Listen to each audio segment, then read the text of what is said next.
Bonjour à tous, je suis Fer Machado, violoniste de Mariachido, et je suis là pour un entretien avec Empowerment Latino.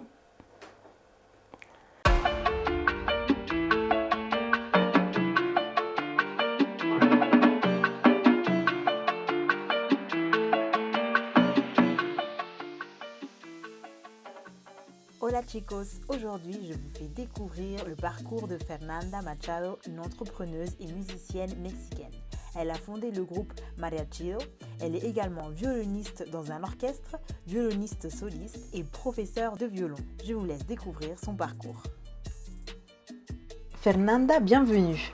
Pourquoi as-tu décidé de venir entreprendre en France en créant un groupe de mariachi? Je voulais déjà vivre un peu l'expérience d'habiter dans un autre pays, d'être expatriée et tout ça. Je suis arrivée comme fille au père et après j'ai repris la musique. Et quand je suis arrivée, je ne parlais pas un mot de français, sauf oui. Et c'était dur. En fait, quand j'étais au Mexique, je n'ai jamais joué la musique mariachi. Je l'ai découvert ici. Bon, je connaissais évidemment la musique de mon pays, mais je n'avais jamais joué. J'étais toujours dans des autres styles de musique. Une fois que j'ai commencé à faire du mariachi ici à Paris, j'ai trouvé ça très cool parce que c'est une rapproche que j'ai avec mon pays et ça me laisse être près des gens de mon pays, des latinos, de ma culture et tout. Mais je voulais vraiment créer un groupe qui répète toutes les semaines quelque chose de qualité pour pouvoir bien montrer la musique mexicaine à l'étranger. Voilà. Quelles sont les difficultés que tu as rencontrées lorsque tu as créé ton groupe de mariachi? C'était compliqué parfois avec les castings, on va dire, pour avoir les musiciens de mon groupe et tout. C'était pas facile parce que déjà les musiciens mariachi ici en France, ils sont des hommes. Et la plupart, les mariachi a commencé en France il y a longtemps, donc la plupart des musiciens qui font la musique mariachi, ce sont des personnes beaucoup plus âgées que moi.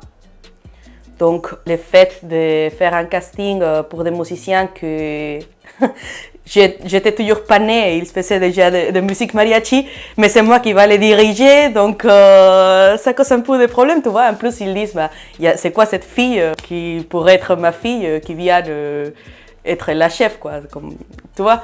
Donc oui, je me suis retrouvée avec 2 ou 3 mecs avec lesquels je parlais, des hommes que je les ai dit non, mais écoute, mais ils voulaient être les chefs, tu vois, ils se voient avec une tête de pourquoi tu vas venir me diriger, ça va pas, non? Mais heureusement, il y a des gens qui n'ont pas ce type de complexe. Donc du coup, maintenant, ils sont vraiment des amis, je tiens beaucoup à eux et on travaille bien. C'est marrant parce que parfois dans les événements, les clients vont directement vers un mec, tu vois. Il lui dit, ah oui, mais en fait, c'est combien? Est-ce que vous avez une carte? Il dit, non, mais vas-y avec la violoniste. Je lui reste un peu comme ça, tu vois. Il lui dit, mais avec elle? Il dit, bah oui, avec moi, en fait. Pourquoi as-tu décidé de te lancer dans le milieu de la musique? En fait, j'ai découvert ma passion par la musique à l'âge de 12 ans. Au Mexique, c'est pas très commun comme ici, que depuis que tu es petit, tu peux prendre un instrument. Donc, j'ai pas eu l'opportunité de commencer très jeune comme plusieurs musiciens professionnels, malheureusement. Du coup, je me rappelle qu'à l'école, on a eu le professeur de musique qui nous montrait la petite flûte comme ça. Et là, j'étais toute la journée avec ma flûte, ma pauvre maman. Et ce même professeur, quand j'allais passer au collège, il a ouvert un atelier après l'école pour apprendre des instruments. Toutes les situations m'ont mené au piano. Je me suis dit, bon, d'accord, allez, le piano. Donc, j'ai commencé le piano et je me suis dit, mais qu'est-ce que c'est magnifique. Donc, voilà, au revoir à la flûte et j'ai passé toute ma journée avec mon piano. J'ai une sœur qui est beaucoup plus âgée que moi, elle a 10 ans de plus que moi. Donc, à l'époque, elle était déjà à l'université. Un jour, ma sœur, elle arrive et elle me regardait, non? J'étais comme ça, par terre, avec mon clavier, en train de prendre des notes, moi, toute seule. Et je me rappelle qu'elle m'a dit, ah oui, vraiment, tu aimes beaucoup, beaucoup ça. Hein? Elle m'a dit, je ne t'avais jamais vu sur une autre chose comme ça, non? Parce qu'il était un peu catastrophique à l'école. Donc du coup, et je me rappelle que je lui ai dit, ah oui, si jamais je pourrais faire ça comme un vrai métier, faire des études et tout ça à l'université, je lui ai dit, je ferais ça. Hein. Et ma sœur, qui était à l'université, elle m'a dit, mais bien sûr que c'est possible. Elle m'a dit, je suis à l'université. Elle m'a dit, il y a la faculté de musique. Elle dit donc c'est tout à fait possible. Et là, c'était comme oh, la illumination. Et ce jour-là, je me suis dit, bah, c'est ça que je vais faire.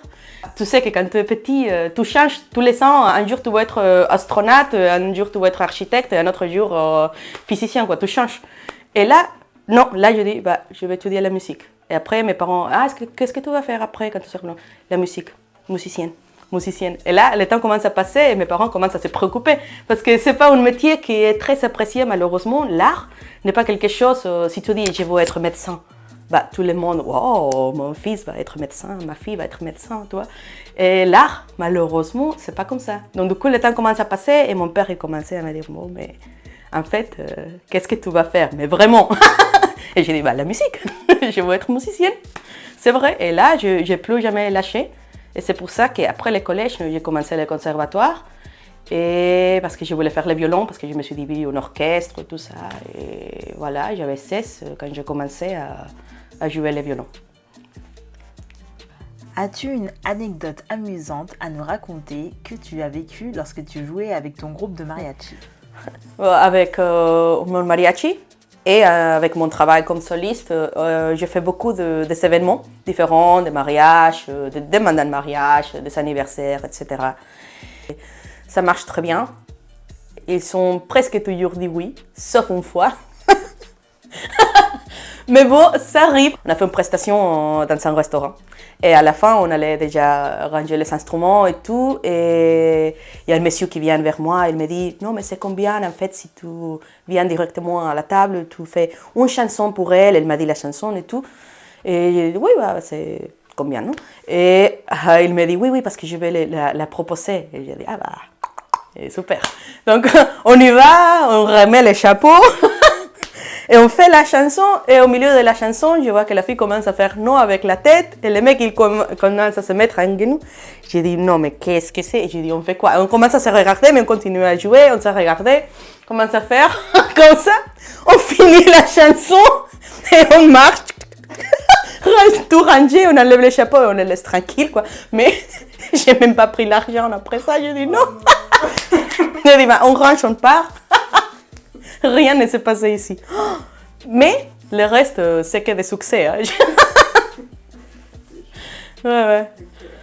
Bon, si vous voulez, el chisme. En fait, là, le 14 février, j'ai joué dans le même resto, mais solo. Ils sont arrivés, les deux, pour dîner et tout. Donc, je ne comprends plus rien. Moi, j'ai vu et j'ai dit, mais attends, c'est eux. Ils sont venus avec les costumes, tout, pour avoir le dîner, très amoureux et tout, mais j'ai dit bon. Je croyais que c'était fini, quoi. Elle était pas prête, hein, mais... Bah ouais. Mais ils sont ensemble. Voilà. Quel conseil donnerais-tu aux femmes qui souhaitent entreprendre? Le conseil que je donnerais aux femmes qui souhaitent entreprendre, serait de vraiment prendre les risques, de ne pas avoir peur et essayer.